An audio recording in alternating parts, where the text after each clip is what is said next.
السلام علیکم ورحمۃ اللہ وبرکاتہ۔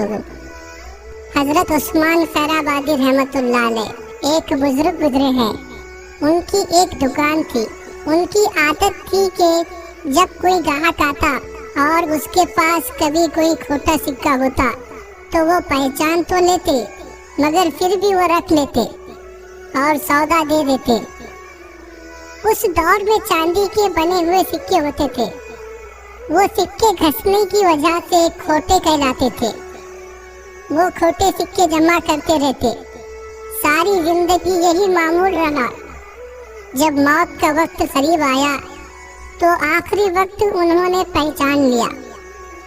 اس وقت اللہ رب العزت کے حضور ہاتھ اٹھا کر دعا کرنے لگے کہ اللہ، میں ساری زندگی تیرے بندوں کے کھوٹے سکے وصول کرتا رہا، تو بھی میرے کھوٹے عملوں کو قبول فرما لے۔